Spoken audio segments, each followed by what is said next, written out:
Hello, this is Casey Wilson, one of your co-hosts of the Do or Do Not podcast. I'm Brad Erie. You were quick on that one, man. You were like on top. You got a lot of energy today? A lot of energy. It's showtime. All right, good. So today's going to be what the podcast kind of originally is designed for. We've been doing a lot of Star Wars talk, but we're going to talk a little fitness. Then we're going to talk Ahsoka. Then if we have enough time, we may finish with Blue Beetle and the Flash movies. Like recently I saw both. Well, I saw Blue Beetle on opening day because my son is a huge Blue Beetle fan. And it was his 19th birthday and it opened on his exact birth date. So we went and saw it. Got to. So that was one of his requests for his birthday. So I was like, yep, let's go. And it was pretty good. But we'll talk about that after we talk some fitness, which is my passion in life. What I always like to do, like at this time of the year, it's the perfect time to start getting in shape. It is the second busiest time of the year. So what you have is the start of the year. Yep. And you got all the New Year's resolutions and people start thinking about springtime and summertime coming up after the first of the year. And it's a busy time. But the second busiest time is when the kids go back to school, vacations start wrapping up, and we're not into the holiday season yet. September and October are very busy for me, in the fitness business. So this is a perfect time for you to get in shape. So what that takes is you got about 2.5 months before you really hit Thanksgiving. Right. You got to worry about the Halloween candy. You got to drop off the weight so I can gain it back. Well, there you go. On Thanksgiving. But here's what my goal is always for people to start at this time of the year. Yeah.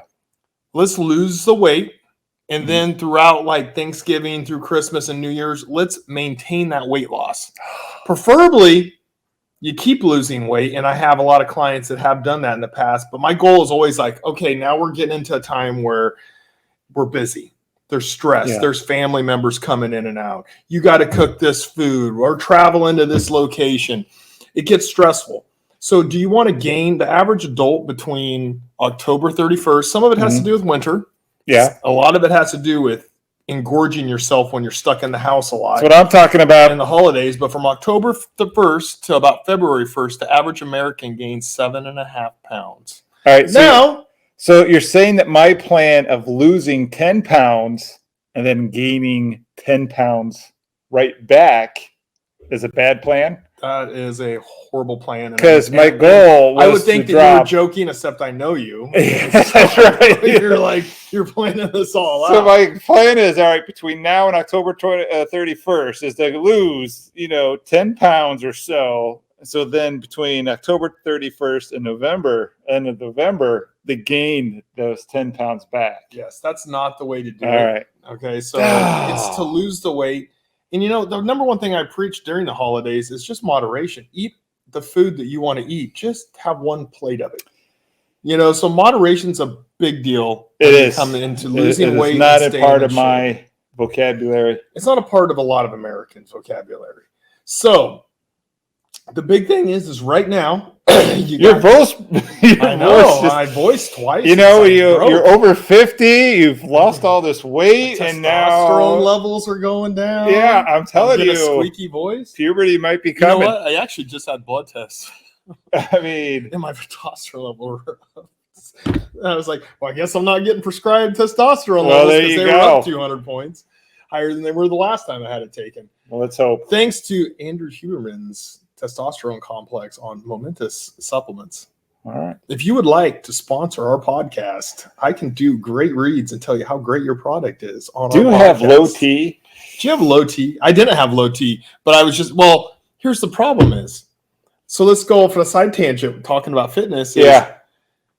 You have to, for most of these companies to prescribe you testosterone when you get to be a certain age, you have to be 300 and below on the numbers for your testosterone level. Yeah. For your testosterone level. Kaiser's definitely 300 is the cutoff. And most, because I reached out to a company because I thought, man, I'm not recovering from my workouts. Yeah. It's harder to lose weight. Yep. It's harder to build muscle. So I know my testosterone levels have to be down because I know my body very well. Yeah.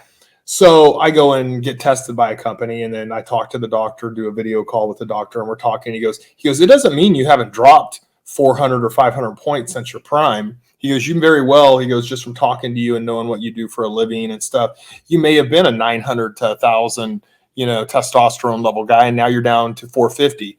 right now. I was 650 when I just did it. Yeah. So and I think some of it may have to do with the supplementation too, because they say that raises it about 100. That's what Huberman says. The average, like a person who's taking it consistently, raises about 100. So it's not fair that if I'm dropped half, let's say I was at 800 or 900 and I dropped down to 450, I can't get prescribed anything because I still have too high a testosterone level, but I don't have near what I had when I was younger. So then what do I have to do? Well, I can take supplements, or I can go to the Mexican pharmacies, which I don't want to do, which I've never done. I've never taken anything, but I thought if I can get a doctor prescribe it for me. So it's kind of a loophole in the testosterone, the whole testosterone, it's big pharma industry. keeping us down. Well, that's what it is. Like if you've always had really high testosterone and it's dropped in half, but you're still above that cutoff line, it doesn't matter. I mean, you're still suffering from some of the problems. I mean, I just had to be more disciplined in my eating and do a lot more working out, and I dropped the fat and I've kept the muscle on. But it took a lot of effort on my part when it never usually takes a lot of effort. And that's because I'm just 50 years old and my body is not what it was. My body doesn't recover how it was. And it would be really great to get a prescription for something to help get me there. A lot easier. But I'm probably better off in the long run for not doing that because my body's still producing. I'm taking supplements, but that's another fitness aspect which I find to be a loophole, which is not exactly fair. Yeah, let me jump on this too, because as you always like to kid me, you always thought that my testosterone levels were in the negative range. Like I would have to work hard to get 5 as my count, but I had mine tested and I was a staggering 311. And the guy's like, well, it's 300, so you don't get anything at all. And I'm like, yeah, it's still pretty low. Did he look at you? Did he look at you? Yeah, right. You know what? I'm like, dude. I think this says 200 on I'm like, have you not heard my nasally feminine voice? My delicate white hands? I mean, come on. And he's like, nope, sorry. So I took a supplement, the one that you took before. Yeah, same one I'm taking now. Oh, or you're taking the Astroflave one. Astroflave. Yeah.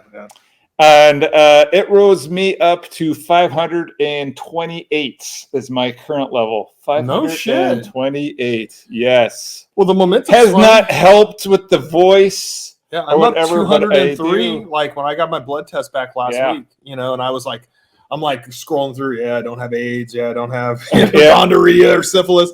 And I'm scrolling through. Tell the ladies.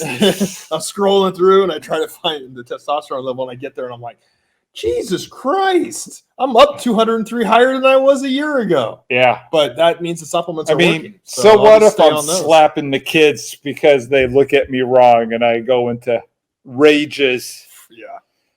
That's something you just got to live with, I mean. So anyway, to get this body, you got to take a little bit of juice. Back to getting in shape. Right. This time of year, it's the perfect time. Okay. And it's the perfect time to do what, Brad? Should you just get a gym membership and go in and jump on the treadmill, or what is something that is the most effective thing that you can do to get in shape? I like to do a good cardio / workout. I think you need them both. Hey, what is the best way to get into shape? All right. God damn it. What do you do? I go to this guy who makes fun of me, and his name is Casey. I have to put the dog collar on you and haul you down. Well, maybe if you'd be nicer. Jesus Christ. But you do a good mix. So, see, first of all, I was going to give you 2 major compliments on this episode today. Yeah, but you should have been, you know what I do? I see an amazing trainer. His name is Casey Wilson. He's pointing to me. All right, go. All right, you set it up. Let me knock it out. let me just.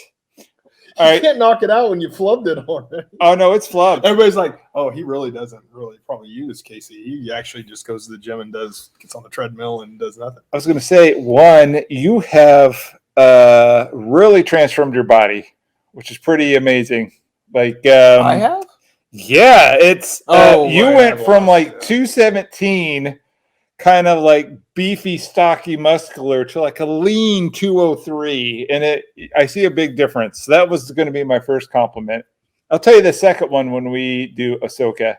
Oh, okay. But yeah, you do cardio and weight training, and that is the best way to lose weight. more than just one way or the other, which I think we've talked about before in the past.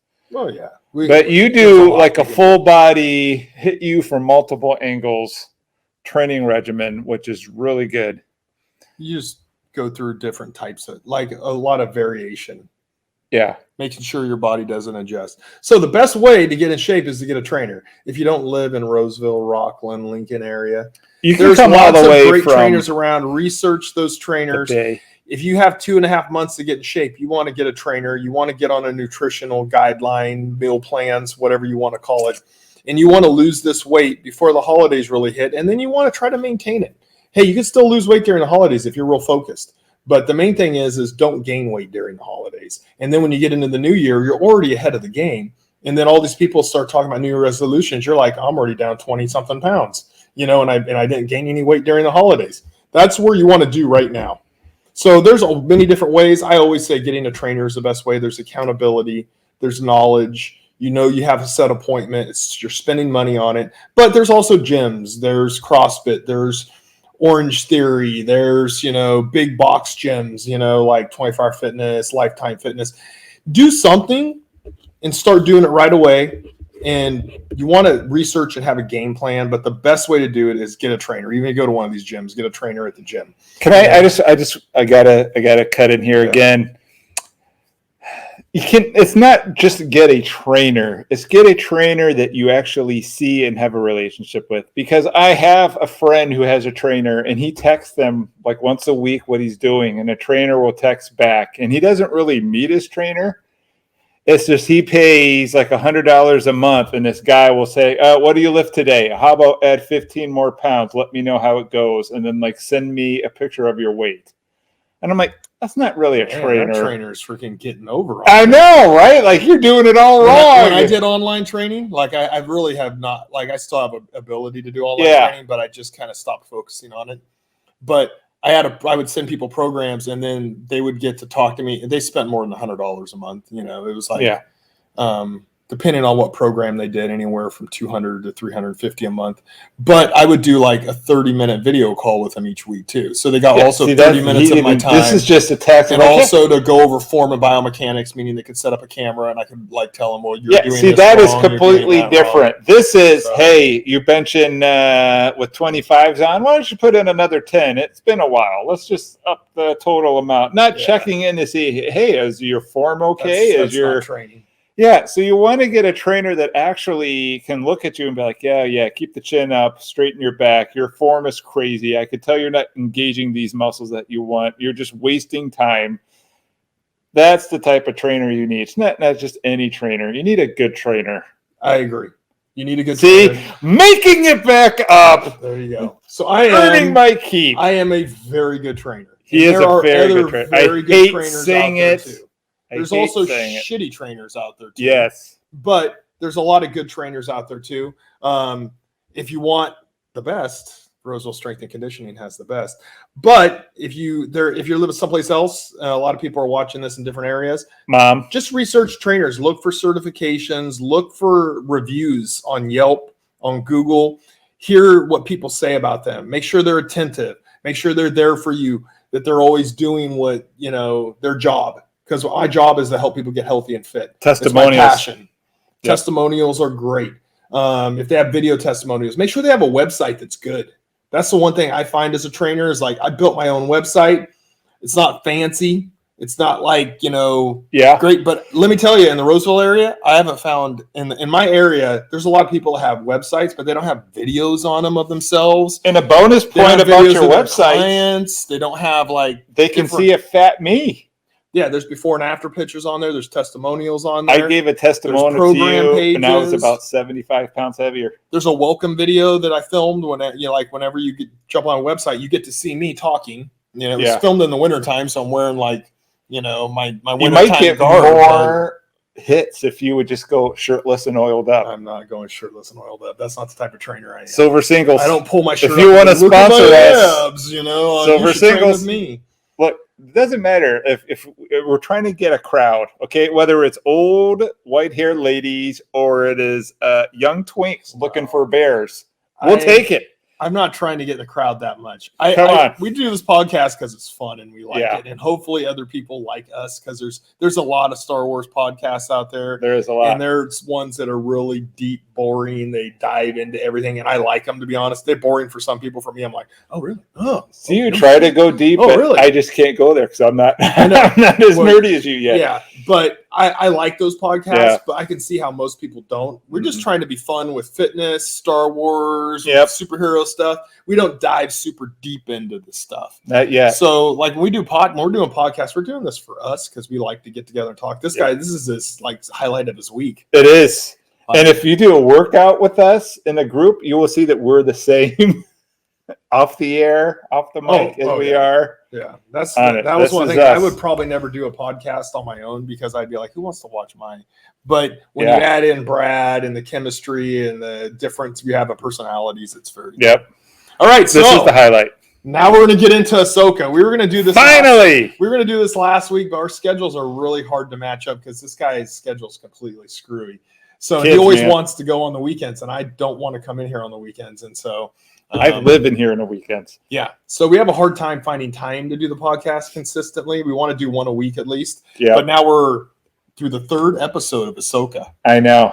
I know. It's very exciting because I watch stuff where some people are panning Ahsoka and saying it's boring and it's long, like there's too long of pauses. You know what? Here's what I don't understand is, are we such a short attention span? Has TikTok changed society so much you can't develop a story? There is so much. This is the 5th season of Rebels, is what Ahsoka is. Yeah, and so there is 4 seasons of content from Rebels that they're trying to get people that have never watched Rebels also up to date with. And so my number one pet peeve when I watch videos or I see people online talking about Ahsoka, I'm like, this is. I feel like I'm watching a George Lucas show right now. He's developing stuff. There's callbacks to all kinds of other things. Oh, there is. But it's really in depth and it's probing into what a Jedi is, what a Force user is, because not all Force users are Sith and Jedis. We got Dathomirian Witch now. And so we don't know what's going to happen. They're going to go to another galaxy. I'm excited. What is the Force in another galaxy? Is there the Force in another galaxy? Who knows? But there's so much going on here, and they have to develop the story. Space whales. Now, Purgles. My overall impression of the first 3 episodes is it's very in-depth. Yes, there's a lot of story development, but there's also mixed in great scenes. The training scene between Sabine and Ahsoka, I loved that training scene. Maybe because I'm a trainer. But that training scene between those two, because when you really think about, we didn't get to see Luke train a lot. Yoda, and that's why Empire Strikes Back is my favorite thing, because of the training that Luke and Yoda did. And you learn so much about the Force during those training sequences. And then Ahsoka's teaching from a non-Jedi. She was a Jedi Padawan, and now you could call her a Jedi Knight, but she doesn't call herself a Jedi. No. She's a Force user. So, and she makes a very big distinction amongst those things. Yeah. Because Huang, who's the robot, that you like so much. I do. This guy will probably talk about the robot and you over here like underneath the table doing this. Like he's so excited about the robot. He's almost as good as Thrawn, especially when we haven't even got to Thrawn yet. The last 2 minutes of episode 8 will be Thrawn. I know, and that's when I will throw this microphone through the TV screen. I'll be so upset. So I really like everything that's happened so far in Ahsoka. And I know some people are like, well, it's slow and there's too much talking. What's all this talking? Well, you got it. That's what Star Wars, you get to see how dysfunctional the New Republic government is. Yeah. In the scene with Hera when she's talking to the council. Yep. This is a theme throughout. We read the books. Yep.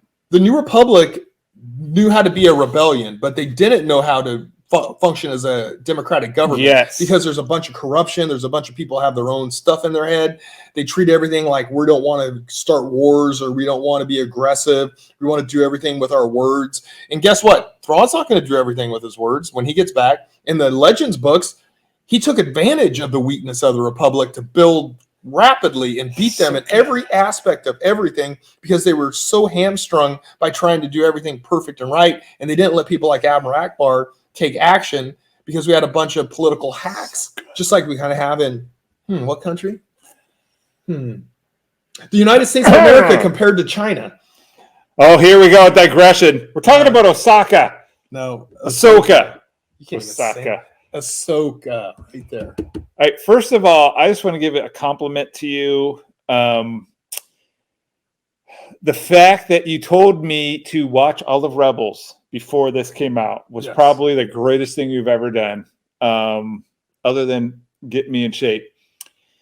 And then is Rebels not like literally one of the best things it ever was made at first I was like, oh, this is like Lucasfilms. little kid animation. The first season was like, oh man, this is going to be, you know, who did Rebels? Who made Rebels? You know how I feel about Filoni.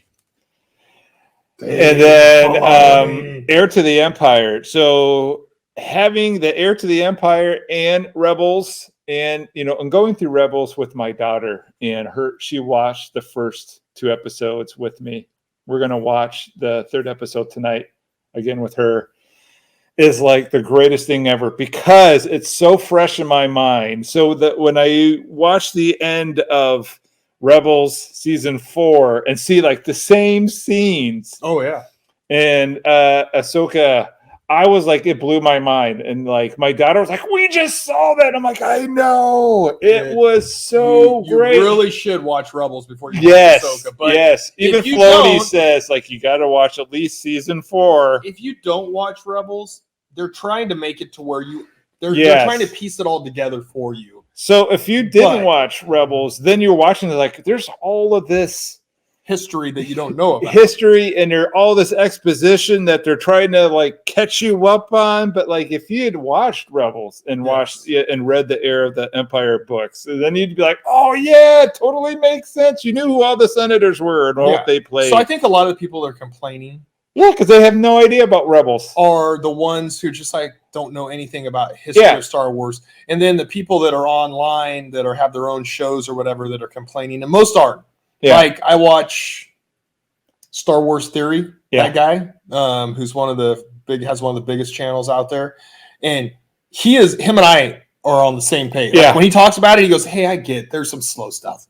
But you got to catch up all the people who you guys don't know what could be coming. He's excited about what could be coming, and so am I, because I'm sitting there going, all right, so when you read the Thrawn Ascendancy. No, don't spoil anything. I'm halfway through book 1. And you read like the regular legend stuff. So from another galaxy comes a race that nearly destroys that whole galaxy, takes it over, called the Yugazong Vong. But in the Thrawn Ascendancy, they're called the Grist. And they are a brutal, conquering alien force. They look horrible. Their faces are like skeletons. I mean, they are horrendous. Do you think that's where Thrawn and Ezra are? So this is my feeling. And then I've heard 2 other people say that there could be like Rakata in this galaxy. You know who the Rakata are? No. Oh well. See, that's what I'm saying. I am the break to you guessing your way into a nerdum. They could be going there, or they could be going to the Grist or the Yugazong Vong galaxy. Yeah. And so here's what I think is going to happen when they go to this galaxy. Yeah. I have a feeling, and this is, not that Ezra has turned to the dark side or anything. Yeah.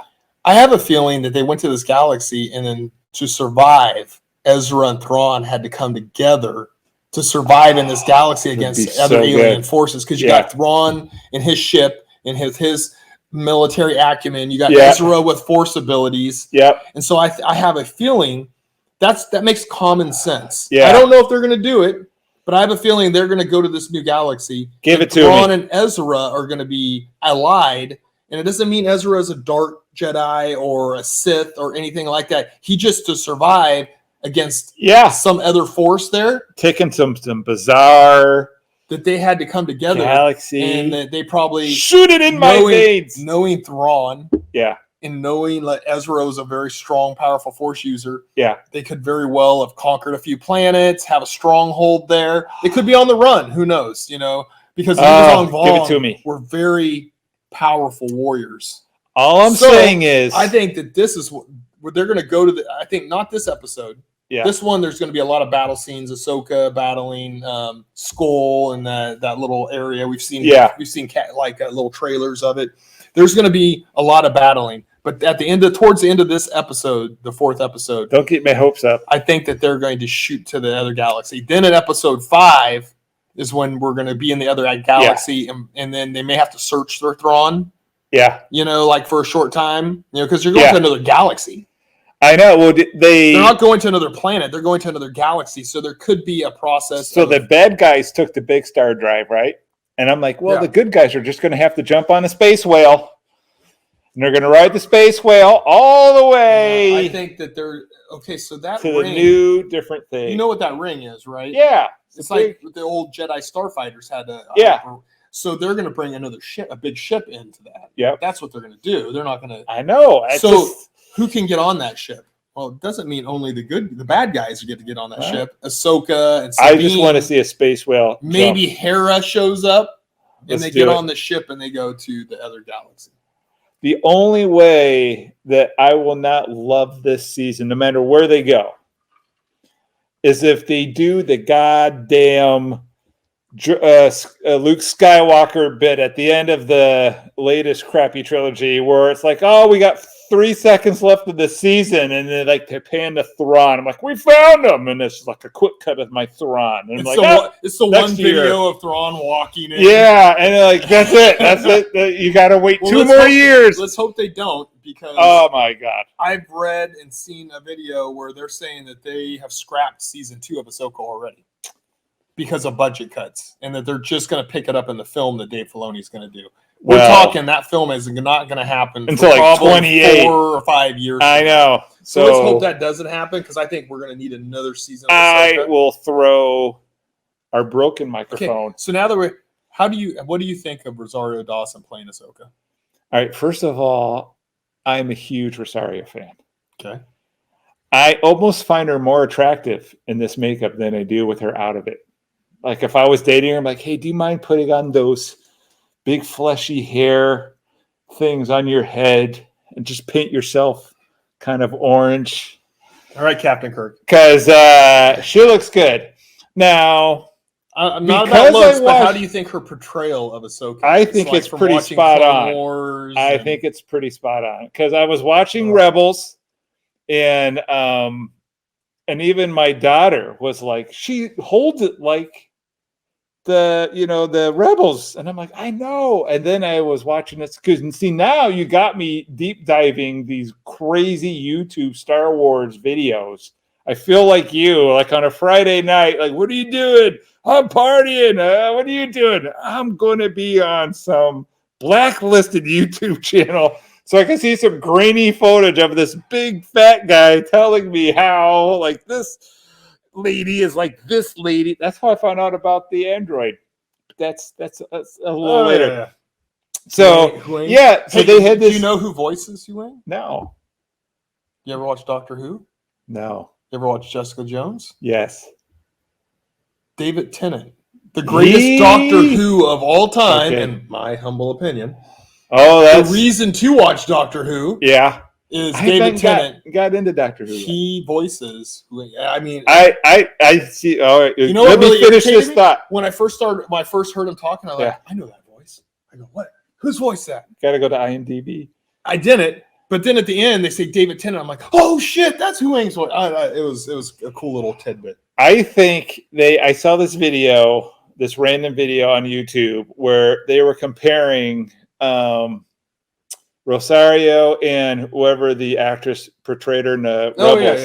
Yeah. And I saw a comparison. It was really well done, with the arms crossed, with the eye rolls, the smiles, the way they hold her saber, all of that. I thought was like put a lot of work. I read one where they were like, they should have made the voice actress the actor. I'm like, no way. No, I'm sorry. I get that she did a really good job, and that was her job. But Rosario Dawson, in my opinion, maybe it's because Dave Filoni's in charge of both those things. Yeah. But also, you got to go Clone Wars. But Rosario Dawson says she feels like she is Ahsoka. Like she worked so hard, and she has dove so deep into Ahsoka. She does. She is a big time geek. I am a huge fan of what she's done. I can't say that she was in Jessica Jones also. Yeah. She actually played the Doctor. She is and she was in Daredevil too. She makes comic books. She's a done Star a lot Wars of great movies. fan, She's a Star beautiful Trek woman. fan. She's a beautiful older woman. I know she is. How you doing, Rosario? Are you currently dating anyone? Well, she was dating a Democratic senator. Did you get rid of that tool, freaking Booker? If you got rid of that tool, Booker, I got a bald head too.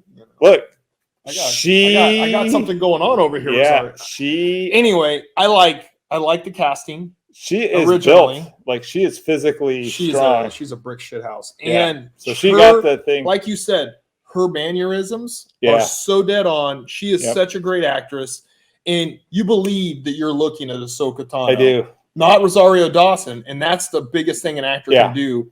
And you know who I really?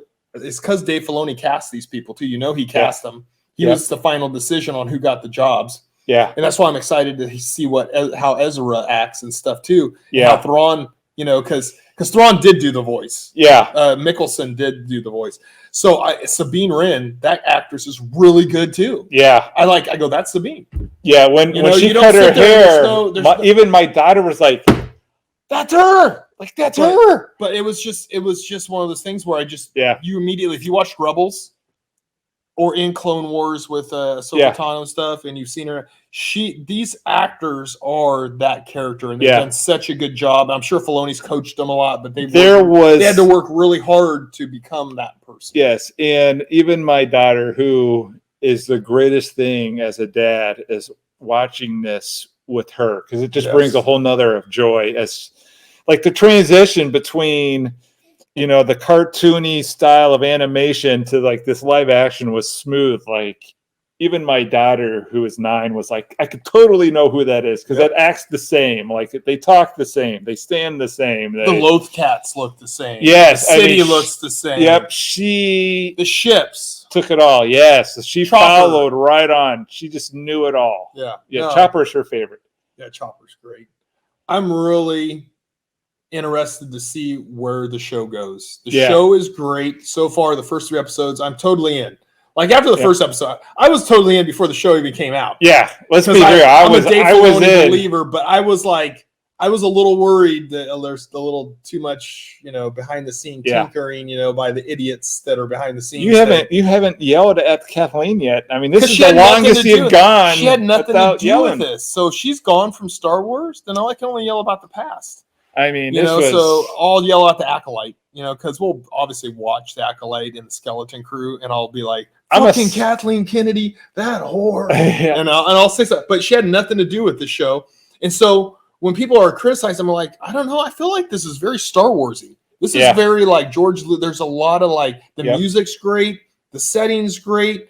You're getting to see because if you know a lot about Star Wars, like you're already seeing them set up the New Republic, the clusterfuck. So if Thrawn does come back, Thrawn is going to be able to do what he did before, which is take advantage of the weaknesses of the New Republic and these moronic senators that like are power hungry and who aren't working together, who are inactive and don't want to take action and care more about blinding their pockets than they care about the same reason the old Republic fell. Yes. What did Sidious do? He took advantage of he was right under the nose of everybody. Who is... Since you are the deeper nerd, this is another thing that I was thinking. So, in the Heir to the Empire, they had the race of creatures, the furry creatures in the Senate, the one that was, at the end of book 2. Bothans. Yes. So, the one senator standing next to Mon Mothma, I forget his name. Yeah. He is... he's that guy. Yes, he is what Filoni is trying to make the same thing as that race of creatures in Heir of the Empire. Father of one of the characters. In Rebels. Yep, it was. I read that was friends with Ezra or whatever. He was one of the father. Yeah, and he actually ends up getting. Well, we don't need to get into that. Yeah, don't get into that. But I think he's going to be the sniveling one. Because that's part of that shitty fucking trilogy series that came afterwards. I'm like, okay, he's the one you got to keep your eye on. But you're right. Like even when they were saying about how the New Republic had to take a lot of the Empire people because they don't know how to run half this stuff. And so you have all of these alliances you don't know, like in a shipyard, they had to long live the Empire. And they were shooting them all because it's set up great. Like this is the only way that this will disappoint me. As if they're holding Thrawn over my heart, and then they're like, "Oh yeah, here's him walking in, and just show the back of his head, and then it like we'll cuts for 3 years." I think that I want one episode of Thrawn. if it goes through a natural progression, which you're in your mind, now they could go down side avenues. They could they could have a. I don't think they will because this is not a Kathleen Kennedy production. This is a Dave Filoni production. They could have a Jack Black episode. You know they only have like 4 more episodes. You can't 5. waste. They got 5 okay. episodes, I believe. So I think that this episode will be them fighting it out, trying to stop from jumping, or stop them from bringing Thrawn back. And then they're not going to be able to do that, and they're going to get to Thrawn, obviously, and Ezra, because part of Ahsoka and Sabine Wren also want to get to Ezra because they think that he's there in the same place that Thrawn is. So they're going to fight and try to see who has the power and authority to make that jump, I think. But eventually, I think they're all going to make the jump, or most of them. They got to. But they're going to make the jump, and then they're going to go to this other galaxy. I'm excited to see. And then when they get to that other galaxy, what may happen with them? We don't know what's going to happen. That's where the excitement is. Yes. Oh, we're going to another galaxy? Okay, the excitement is that other galaxy. That's what to really look forward to. And then, yes, you're trying to find Thrawn and Ezra and Chimera and all that. Making me sick going to say this. But that's the excitement, is that new galaxy. And what is it, the Yugosong? If it's the Yugosong Vong or the Gris, I'm going to be super excited because those books were great. And then guess what we're going to have to do? I know. We have to read that trilogy again. I've read it, but it was just as long as it was a little sooner than Heir to the Empire. But I haven't read it for 20 years. I have so much to say. Do you have time to say it? I do. I'm just going to be fast. All right. So I have a lot of thoughts about where Star Trek has gone. But one of the greatest seasons of Star Trek that I've seen in the last 10 years was when, other than Picard season 3, was when they took like the Enterprise and they jumped ahead 1,000 years, and they jumped into like this new galaxy, and there was no dilithium, and no one could travel at warp speed, and there was no more Star Trek at all. Like there was no more Federation. I'm like, that's the coolest thing. So when you go to a galaxy, could have been if they wouldn't have that season was if they wouldn't have brought Stacey Abrams. Yeah, but that was the last one. The fucking ruler of Earth. That was 4. Season 3 was awesome. No, I don't think it was good. It was awesome. The first season of Discovery, I really liked. The second season, I went, it's pretty good. The third season, I was like, I'm out. No, when they went and they're like, I'm out. You have all of these. All the dilithium got destroyed by one mutant human being. No, it all went bad because they turned it bad. And then they're flying around their 1,000-year-old ship, and then everyone's like, "Oh, you have the only working dilithium? Like, you gotta watch out." But that's a whole other. My thing is, every time you take something and you move them to a new galaxy, now you have all of these unknowns. Like you said, does the fork work? Believe you brought that shitty it does show into a Star Wars discussion. It was good, and that's why I have faith. I like Star Trek, but I don't try to mix the stupidity of Discovery in season 3 with the beauty of a new galaxy, or the Yugosong Vong, or the Grisk maybe, or the Rakata maybe. God. So what I'm looking forward to... You should be taken out and flogged.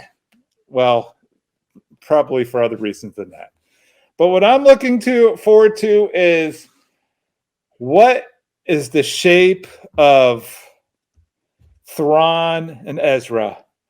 Like you said, are they working together? Like when they left, Ezra was like a pretty good Jedi.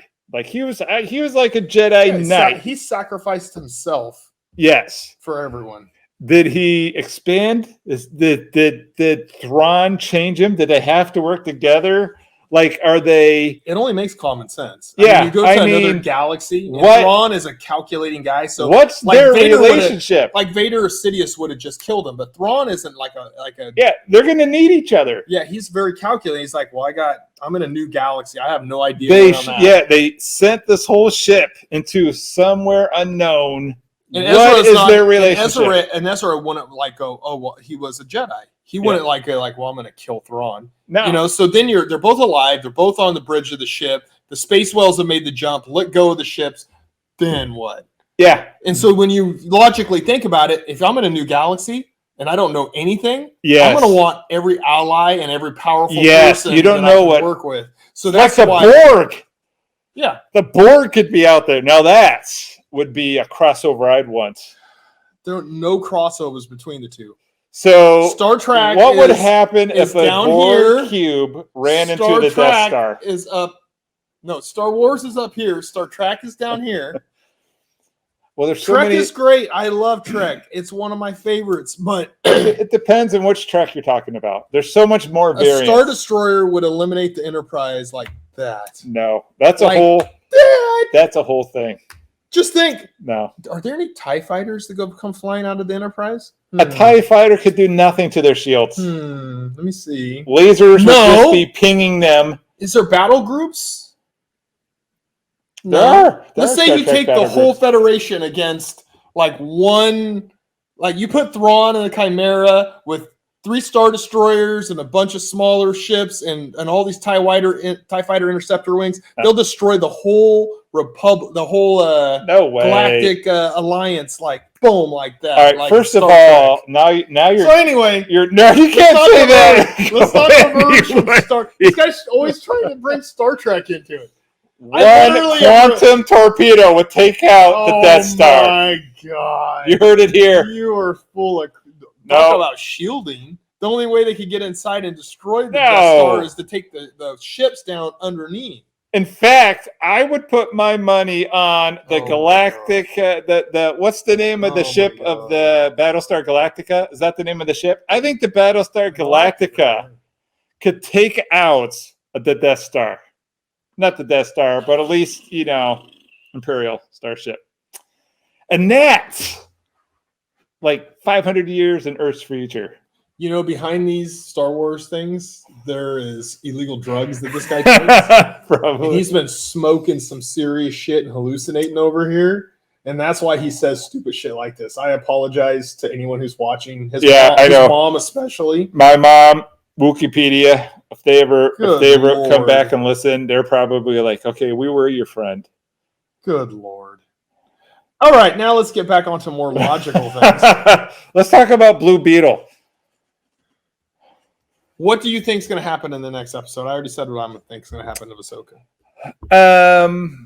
Well, I was kind of disappointed in the 3rd episode because it didn't have. It was just like it's over. But like, oh, we're gonna fight. We're trading over. So I think that they have to have something that moves the story forward. So I think that they were actually going to fight over that star, and I think they're going to.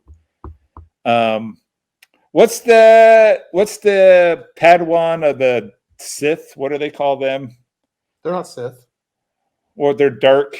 They're mercenary force users. All right, so whatever that young lady is, I don't know. I think she's going to call fight. them Jedi, although she does have a Padawan braid. Yeah, they're not Sith. They're not Jedi. They're force users. You know what I heard? don't remember her name, but I think her and Ahsoka are going to have to duke it out a little bit. Ahsoka and Baylan Skoll are going to duke it out. Okay, but here's the thing: have you seen? Now, it's Ray Stevens acting, too. Have you seen the looks on his face whenever they start talking? Like, he does not want to kill Ahsoka. Yeah. You can tell he does not because she's one of the last remaining Force users. Yes, but what's another reason that she... Do you know what Jedi also had an orange lightsaber? No, I don't. Do you know who Ahsoka's original master was? Anakin. They talk about it in Clones. No, not her original. No, I did. I never saw Clones. Plo Koon. See, now you're He's the guy who has the little like tusk looking things coming out in the face mask, the breather and stuff. He's a lot on Clone Wars. Okay. He's one of the main Jedi masters on Clone Wars. Do you think they're related? No, who do you think related? Who do you think the executioner is? Skoll, his master. Yeah. May have been because they have the orange lightsabers. Oh. And Plo Koon had an orange lightsaber. So I'm thinking they could be in the same family tree. Yes. And you know what made me really think I was right? What? Because I was like, when they first started talking about orange lightsabers, I'm like, didn't Plo Koon have one? And then I thought maybe I was wrong. Maybe he didn't. I was just. And You're very rarely wrong when and it I comes didn't to go Star back Wars. and research it, so I didn't know. Yeah. And then I'm watching Star Wars Theory, and that guy said it, and I was like, I was right. So I'll give him credit too. But I thought it, and I thought, oh, I wonder if his master was Plo Koon, and that's why he has an orange lightsaber. Yeah. That's what made sense because everybody's trying to go, well, you know, if they're gray Jedis or they're Sith, they would have red. If they're gray Jedis, they may just have whatever color or white or whatever. Like, and then obviously Jedis usually have green or white or something along those lines. Mace Windu had but there was only one that I remembered that was orange. Yeah, because it stands out was Plo Koon. That's interesting. So I'm thinking that was her original Jedi Master, and maybe it was his original Jedi Master, and so he took on the orange lightsaber, and maybe there's a connection there, so he knows who she is. I would not put it that because in the one trailer, he says he knew Anakin. Yeah. Right. Yeah. And so maybe he also knew her backstory too. He has to. That was the original master was Plo Koon. So I'm thinking maybe there's a connection there. There has to be. And then the guy about Star Wars Theory had the same idea. So I was like going, oh shit, I was right. All right. Well, before we go, who do you think is the executioner? Because aren't they all gone at this point? Because that's what I read, that they were all Oh, you mean Maruk? Maruk? Yeah. The Inquisitor? Not the executioner. I'm sorry, the Inquisitor. Aren't all the Inquisitors at this point? This is what I have to deal with. It's like trying to interpret this guy's like what he's really trying to say. It's like I'm old. The executioner. Oh, you mean the guy with the helmet where you can't see his face? Yes. I go, well, the executioners used to wear the hood, so I'm like trying to figure out. So I'm over here like going over my ideas and theories, and then this guy got to interpret who the people are. Thank you. About. I know you do a lot. I've heard different things because I heard that. And I didn't know this, so tell me if it's wrong, but I heard at this point in Star Wars lore, the Inquisitors are all gone. So the fact that he is an Inquisitor is like, ooh, that's something you gotta like. But weren't all the Jedi now? Look how many Jedi have showed up. Alan Skoll was a Jedi. So who do you think he is? Do you think that he is? I haven't put a lot of thought into it, to be honest. Okay. I have heard a few theories. That it's Sam Witwer's character in the TV show or in the video games. Yep, I think that was from me. I think I've heard it on other things too, that they think that he was an Inquisitor, like he was one of the clones of him, one of Vader's proteges or whatever. But he would have to be he was really powerful in the games. Yeah, they would have to super powerful. Like if him and Ahsoka went at each other. But when were those video games? He was around with Darth Vader, right? So Darth Vader was an apprentice of Darth Vader. Yeah, so like Darth Vader is dead at this point. So is it a clone of him? Or is it a kid of him? Or you mean the Sam Witwer's character? Yeah, it wasn't related to Anakin. It was just he took him on as an apprentice. I played the game. I just don't remember I remember playing the very first game, The Force Unleashed, I think. And I loved it, but he was super powerful. Like he was shooting. He pulled down the Death Star. He was super powerful, so that's why I don't think it's him. Yeah, well, I mean, I didn't think so either, but I was reading. I'm like, okay, because when he fought Ahsoka on the Corellian shipyards, Ahsoka was getting the better of him easily. You were so if that battle played out, Ahsoka kills him. Yeah, I mean, if that was the Force Unleashed guy, he would kill Ahsoka. Yeah, if he was that powerful. But I mean, I'm like, I thought that was like, it has to be related to him at some point because I'm like, okay, because in Ezra, it's not Ezra game, like all people are like, it's Ezra. They're hiding his face for a reason. Like, no, Ezra is trapped with Thrawn. Yeah, it's not Ezra. So I don't really know who it is. And I haven't put a lot of thought. Those are the two theories that I heard was Ezra and that it was Sam Witwer's character. I heard somebody say, "Oh, it could be Maul." Maul was a pretty big sized guy. Him and his brother were huge, and so I don't think it's Maul because it's so. Well, Darth Maul had spider legs. Yeah. Well, no, he eventually got Cybertronic legs. But with that being said, it's not Maul. I don't think it's any. Because he did have a 2-sided lightsaber. He did have a double-sided. I know. That's why people say that stuff. But it's like, you know what? Sit back and relax. And If it's Jack Black, wait for Dave Filoni to show it, because Star Wars has surprises and twists and turns. Like one of the biggest ever was Jack Black. I am your father. These are things that make people love shows. Like holy fuck. I know. Darth Vader means Darth Father in German or something. I don't know. But with that being said, it's the surprises and the twists and turns. And that's why it's so exciting that we're going to have a whole new galaxy they're going to.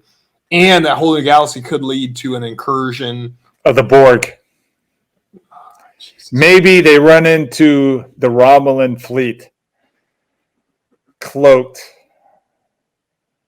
All right. And then during this massive battle between the Romulans and the remnants of the Empire, Jesus fucking Christ. Maybe then that's when Doctor Who comes along with his sonic screwdriver and says, years old also. Yeah, and be like, this is all crazy. Right? Okay, are you done? I think we're done. Are you done with that crap? I'm done. I think you need to. What did you think about Blue Beetle? I was interested to hear what you thought about Blue Beetle. So I watched Blue Beetle on opening day when it came out. Yeah, you're a big Blue Beetle fan. You like to fake that was your son's birthday, but we know that you dragged your son there. And I'm your son familiar was with Blue Beetle because I watched all the cartoons. My son really liked Young Justice, and I read some comics, and so I'm very familiar with the Scarab and Blue Beetle, and so I'm very familiar. But it's not like one of my favorites. Yeah. I like the story actually because if you don't know a lot about the story from the comics or from watching some other things, is those things are sent to a planet to help start the colonization or to take over that planet. Mm-hmm. And then there's a whole planet where these people wear these suits. They're all warriors, and they just basically go and you worked that out, did you? No, I watched it. So, and there's a more powerful Scarab suits and stuff than the Blue Beetle one. But anyway, with that being said, I like Blue Beetle, and I like the character, but it isn't one of my favorites. But it's my son's second favorite. His favorite is the Flash, not Ezra Miller Flash. He does not like Ezra Miller in the movies. He Gustin Grant. Gustin. You can't even say the name right. Isn't it Gustin Grant? No, it's Grant Gustin. Oh, I don't know. So he's a huge Flash fan of the TV, of cartoons, and of the TV show. Yeah. He hasn't been a huge Ezra Miller fan. He still doesn't watch The Flash. He goes, I don't want to watch it. Ezra Miller sucks. Yeah, he's not missing much. But I'll say this. If DC if they worked with Industrial Light and Magic and Lucasfilms to do CGI better, I know. Wasn't that really pretty offsetting? Oh my God. That was horrible. Yeah. Their CGI, the Nicolas Cage CGI, holy shit. Yeah, pretty bad. I mean, I think I could have got a paper and a pen out. Look, this is what I did for a living for many years, working CGI and special effects. And it was like 10 or 15 years ago technology. Oh, it's worse than that. It was horrible. So when they brought the other Christopher Reeves from all these, let's just say, in Crisis of Infinite Earths. Yeah, they brought all these different versions of Flash and Superman. Number one, they did Crisis of Infinite Earths shitty in the Speed Force. So the story when they weren't dealing with that stuff, was good. I thought was good. Yeah, Michael Keaton, sign me up, dude. I mean, I liked the movie just for that. Batman was badass, and I got chills watching it. Superwoman, I'm in. Loved it. She was awesome. Yep. I love that, I loved everything until they bring you into the Speed Force, and then they're like, okay, let's crank this CG down to 3. It was the worst. I mean, I felt like I was back in the late 90s. I have a very low bar of things that will take me out of a movie. Okay. That CGI completely took me out of the movie. Now, was the Luke Skywalker and the Mandalorian perfect? No. But I was in. But damn, if you weren't paying close attention, that looks like a human being. Yeah. If you're really looking for stuff. And that wasn't 50 minutes of the movie. No. I mean, so with the Flash, why people lose interest in it, or they don't come out saying it's really good. If you were to take the actual human parts of the movie and the superhero fighting and that action, Supergirl being in a different world, having two Flashes, two Ezra Millers, Michael Keaton, Ben Affleck was great in it. Yep. And his scenes, because he was just kind of a mentor to Ezra Miller. Yep. Let's minus out the George Clooney thing at the end. I mean, that was stupid. But just non-Speed Force stuff. Yeah, good movie.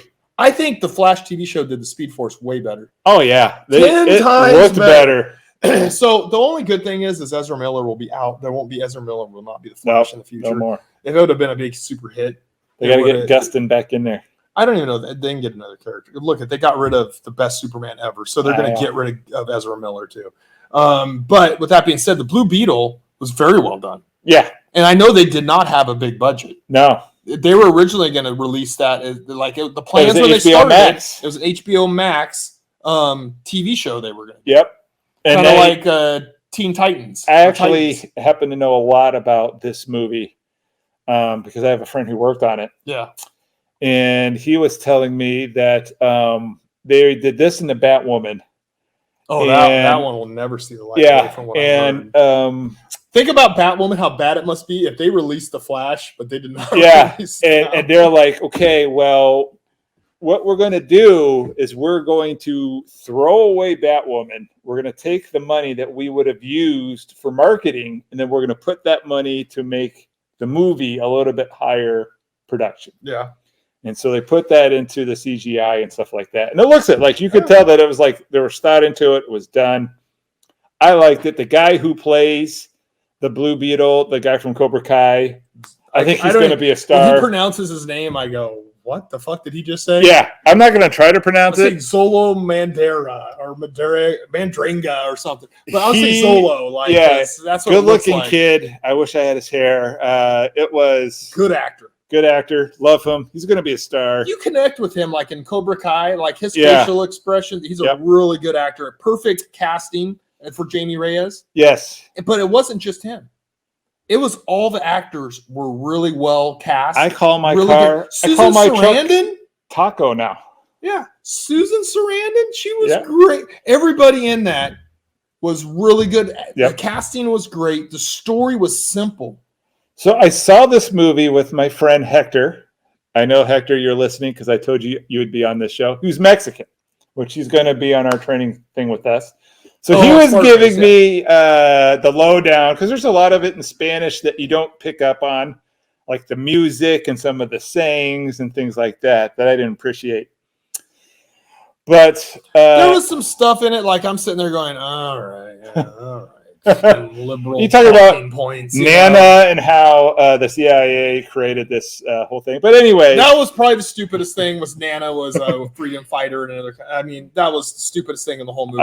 But also, there was constant references to all the rich whites are evil and they all they do is crush all the minorities. I mean that deportation. Yeah, this was a Latino centric movie. I honestly overlooked that. Because the movie was so good, and I didn't sit there and dwell on it. Yeah, because we know Hollywood has its agendas, and it's going to come out with its agendas. This movie was made for Latinos by Latinos. I'm surprised there's any white actors or actresses. Well, the only white one there was evil. Yeah, but you know what? I'm fine with that because it worked so good. Well, and the daughter of Ted Cord, she's supposed to be white, and she didn't look very white. She's Brazilian. Remember, she kept saying, "I'm Brazilian." Oh, okay, is that it? Ted Cord in the comics is not Brazilian, so no, he's white. Wife. Oh, yeah, that's right. That is right. Now that you say that, I remember that. So in the comic books, very attractive young lady. She was. They would make a So cute who do you couple. think her dad's going to be? Well, see, this is where I'm a comic nerd. So now you're kind of stepping into my thing. Ted Cord. So Ted Cord in the comics was very white and he was very funny, but he was not. He was always a C- character. Yes. He was just he was a best friend to Booster Gold. They were kind of a buddy cop, Okay, but here's the deal. You know who Booster Gold's going to probably be? Who James Cameron, or what? Who's the guy? Oh, fuck. Gunn? Peter Gunn? James Gunn. James Gunn. Do you know who everybody is saying is going to be Buster Gold? See, that's who I think maybe because they hinted that Cord's coming back. So. Well, yeah, but Booster Gold. Do you know who? No, who? Chris Pratt is being See, rumored to be Booster Gold. Him and Cord would be perfect. Yeah, like, so those characters. So I was listening to the voice, but it's so broken up, you know. Yeah, like because I don't think they've cast it yet. Maybe not, but sometimes they do little. But I Easter think eggs that where you go, James, do you recognize that voice? I was do. trying to listen to the voice because I go, who is this? I think James Gunn put that in there, like how they kind of. Oh, you think they added it at the end? Think, yeah, because I think he has a bigger role to play. But anyways, in the comics, Marvel made Spider-Man Miles Morales, you know, and sold millions of comic books. Miles Morales, huge comic book character, made a big mark on the Latino thing in the comic world. Puerto Rican, right? He is half black, half Puerto Rican. Yeah. Great character. I like great character. Sold tons of copies. And then DC Comics is like, you know what? We need to take one of our characters and make them Hispanic too. Like, we're not serving. Jamie Reyes was... He came back. He was, if you go back in the comics, like 20, 30 years ago, it was like 20 some years ago that they made Miles Morales, because I'm old. They said, oh. So late 90s. Yeah. They're like, okay, now we're going to take Booster Gold, you know, not as popular as Spider-Man. Blue Beetle. I think Jamie Reyes might be older than No, Cord has been around a lot longer. You look it up. Cord, yes. I'm talking about the same, but he didn't have the Scarab. He couldn't access the Scarab. Well, in the comics, the whole Scarab thing, I think, was more the movie related in the thing. Look it up. The cartoon. You got. Yeah. If you want to know about the Scarab, watch the Young Justice cartoons. Yeah, I think There's all of that. Cartoons, all of that is a came primary off, part of Young Justice. My point is, all of that came off of the success of Miles Morales, is what I was told in the comic book world. They're like, we need characters that are more representative, and so they brought him in, and I think it worked. Dude, I am not sure that Miles Morales. We'll have to double check that, because I know Blue Beetle and Jamie Reyes have been around for quite a long time, because those cartoons came out in the early 2000s, like Young Justice, maybe late 90s. So that wasn't a very big transition if they just brought him in the comics a few years earlier. So comics, when Miles Morales was first done by Brian Michael Bendis in the Ultimate Universe, that was like maybe 2003. So if it's before 2003, then my source is wrong. But from what I've been told, DC, who are, you know, they're not dumb. They're like... Siri, who came first, Miles Morales or Jamie Reyes? Come on, Siri. Find this on the web. Am I right or am I wrong?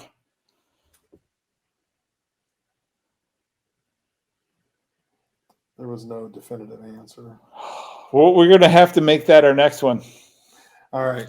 But anyway, I like the movie. I thought Blue Beetle was the best DC movie that's come out since the Snyder Cut came out. I agree. Because Wonder Woman 1984 was shit. Did not like Black Adam was okay. Much better. Shazam! Fury of the Gods was okay. Yeah, they're watchable, but they're not like. Wow, they're not going to be in the Gunn extended universe. Like James Gunn says, there's Blue Beetle is. He's already said that Blue Beetle is, which is why I think that they brought Cord back, because you know what he likes: obscure comic characters. Yeah, look at Guardians of the Galaxy, are not a huge comic franchise, and he brought them and made them prominent. The original Blue Beetle, Booster Gold are like written for James Gunn. Like they are very comedic. They are very funny. They are like the Suicide Squad type characters, but for good guys. Like they are the Plan Bs. Yes. So I think that James Gunn has a big plan for. I think he does too. Stuff. It's just his big plan. I don't know if I'm going to like it. Well, we'll see. I'm going to wait because I really liked Peacemaker. Yep.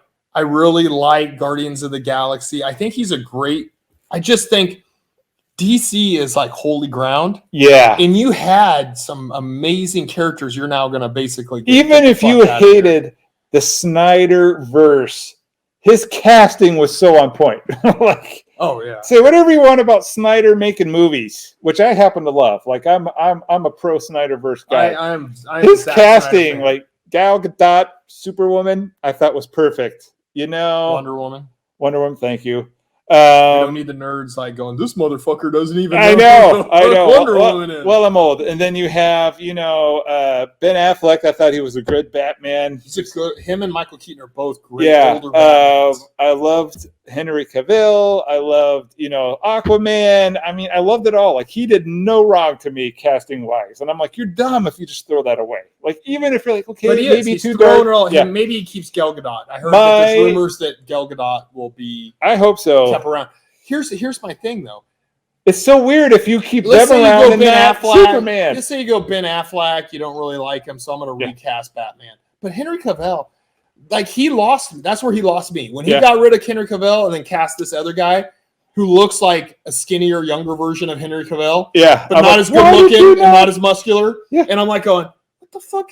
Why would you do that? Henry Cavill's not an old man. He can play Superman. Yeah, I'm like, what are you doing?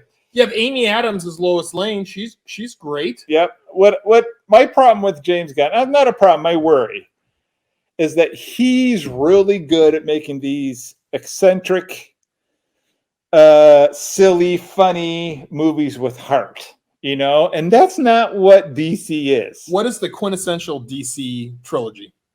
That is like Superman, Wonder Woman, Batman. No. Trilogy movies. Oh, I gotta go Christopher Nolan. Like, there's a reason I like you. Yeah, I mean that to me is like DC.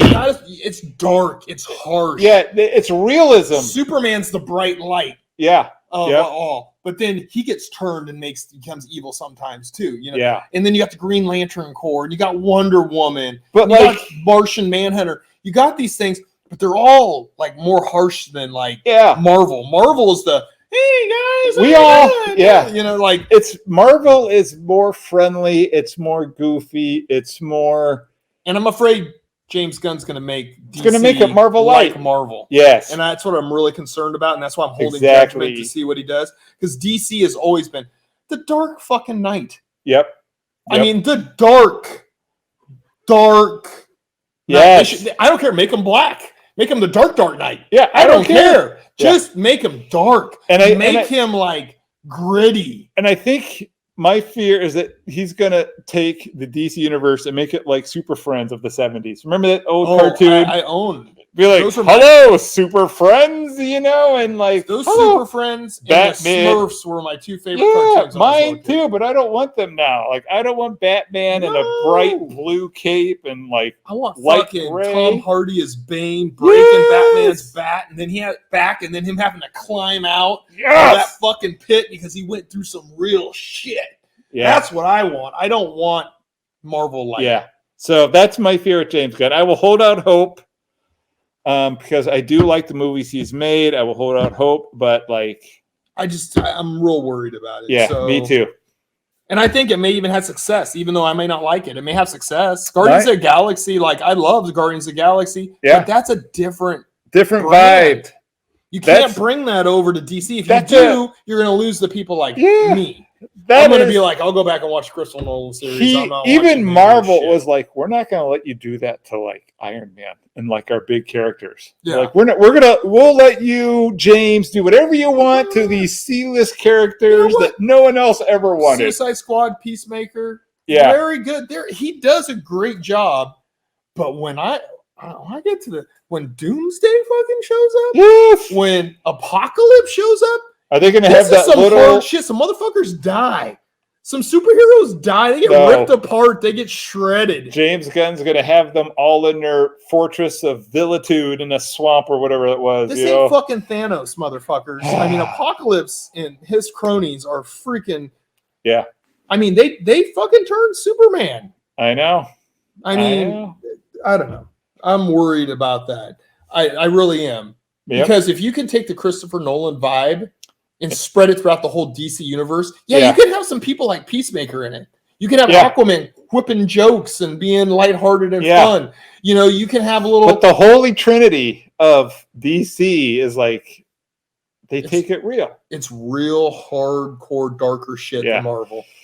So, oh my gosh. Right, so that's our podcast. It's a long one. I know. We always say that we're never going to go long, and then we always end up over an hour, which causes my it's because we don't do it regularly enough because your schedule's all screwed. I know. Well, let's do this again. Well, we'll get it done soon. Hopefully, now that your kids are back in school. All right, show. No. Roseville SC. Yeah, thank you. Check out the website, Recoup Room. Do or Not Podcast. Follow us on different social media. It's just called the Do or Do Not Podcast. Just type that in and we'll pop up on Instagram, Facebook. This guy's on Twitter, X. And I don't interact on X, so you're talking to this guy mostly. On X, mostly. Well, no, not mostly. I don't even. Could I be a hot Russian bot? That's true. That you're thinking you're talking to me, but I'm really just some AI generated pencil pusher. Yeah, but if it's the Do or Not Podcast with our logo on it that looks like the logo for my business down there, that's Brad, not me. I'm not talking to you. I'll message you like Instagram and Facebook, or was Instagram? Yeah, you're in charge of the Facebook, and you've been doing a crappy job. Do we even have a Facebook? Yes. Oh crap! I know you. Well, I post on Instagram and I post to my business page on Facebook. So I'll have to go back and do it. So, but in Instagram, I'm very active on there. Like we don't have a huge, like I just went and added a bunch of Star Wars people on there. Good. Like trying like Star Wars Theory guy. He accepted. He accepted it. I'm following him now. Some other ones, but we're just trying to slowly build the brand a little bit because I think we're different than. I watched other podcasts about Star Wars. We're much better looking. You got a bunch of fucking nerds sitting around a table, which I love. I love nerds. We have less hair, but we're better looking. And a lot of them are younger, and they think the freaking sequel trilogy was good. And let me tell you, it was Set them straight. But, I watch these things, and we're different. Brad and I are different. We come from a different perspective. We're older. We went through the original trilogy. We were alive at that time. So we weren't old. We were very young. But I went and saw Jedi in the theater. Yep. So my dad took me to see Jedi in the theater. We have a different perspective. So that's why I think our podcast, it would be fun to watch, especially if you're not into – if you just like – And we're buffer. I mean – well – If you want more athletic, good-looking dudes. Brad is not buff. Let's just show the guns. He's in shape. He's in shape. And again, I'm much thinner now too. I know. There's more definition, though. I mean, you got.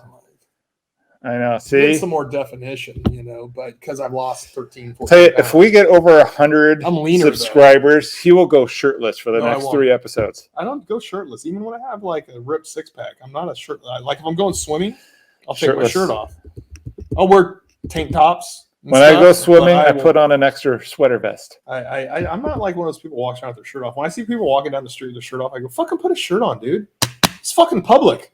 Fucking idiots. These nipples need to be seen. I got to stop saying the F word so much. I know, because, pretty soon.